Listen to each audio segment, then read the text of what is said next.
didn't FC because of this. That there are few feelings that are more satisfying than seeing your name fly up the leaderboards while you're playing. All right, I had a mind block for that pounder for the longest time. Wait, that's my top dude. My little 3-star FC and self is like, Mike, why'd you even switch? This is so much easier. But I can't FC boom clap like the 4-star did. I just start shaking like towards the end of the song when everything goes. So the other day, someone commented on one of my old YouTube videos from like, I think 2 years ago. And I clicked on it and watched it, and suddenly I realized that the videos that I used to make were just better. Even though I was much worse at the game, even though I was kind of just yapping about nonsense, to me it just felt more entertaining to watch. So I think I'd like to go back to doing something like that. So to the person that commented, thank you, because now we're gonna come back and we're gonna start yapping again.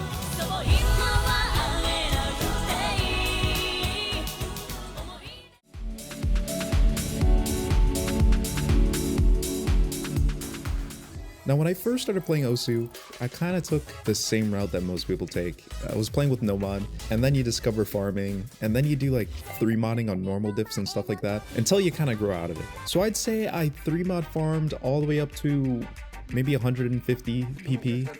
There we go.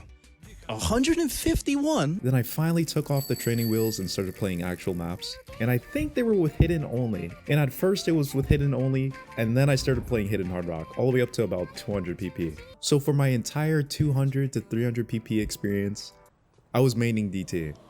Specifically AR8. And at the time it was great because there were so many maps. You know, there was a lot of AR8 bursty maps because I was farming bursty maps rather than more aim intensive maps. But then eventually I hit a wall with DT because, you know, the BPM gets a little high, the AR gets higher, and stuff like that.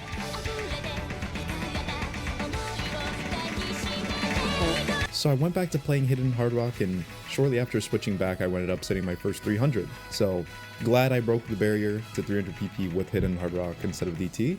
And since that point I've been maining hidden hard rock. Like I rarely touch DT now.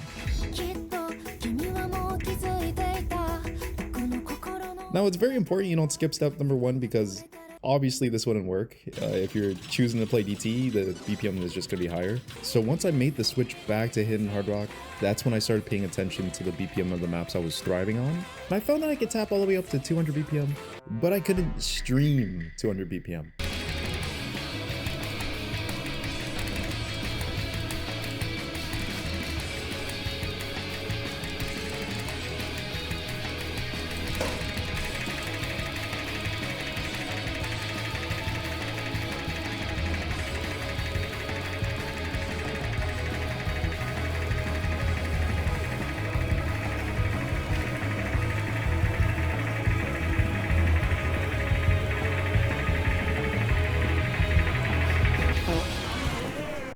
And since at the time all of my top plays were DT, I kinda had to start from scratch to find my best BPM on hidden hard rock.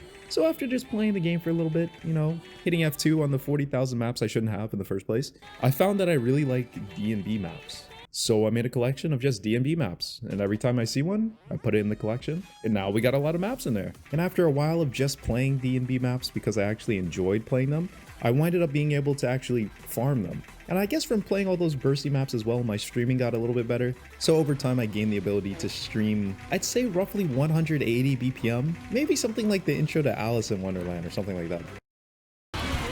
You know, I'm starting to wonder why I put this at the end of the video, considering that this is probably the biggest choice you have to make. But obviously there's really 2 ways to farm in Osu. There's aim or there's tapping.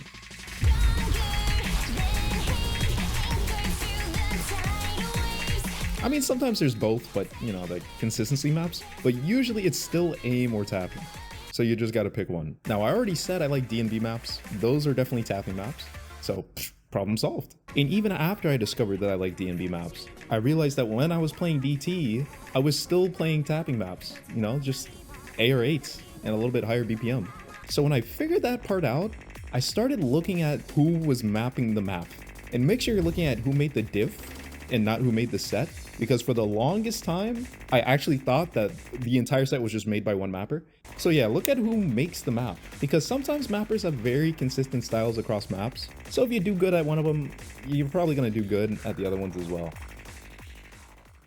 And yeah, I think I'm done yapping for now. I'm not really used to this anymore, man. I used to just go crazy on the phone, but now I like actually have to think about what I'm saying. But I'm gonna be trying to do something like this a bit more often, because I actually do miss the old videos I used to make, man. There is something better about them. So instead of just posting plays like I've been doing, I'm gonna try to do a little bit of both, you know, still post the plays, but then post these in between. I don't know how often I'll do it, but maybe I'll just make shorter videos and, you know, yap about what's going on in my OSU world, right? Also, don't forget, I do stream on Twitch sometimes. That's what I've been doing as of late. I've just been streaming all of a sudden. So if you ever want to see me play live, just go on over to Twitch and see what's up. But yeah, thanks for watching, and see you guys next time.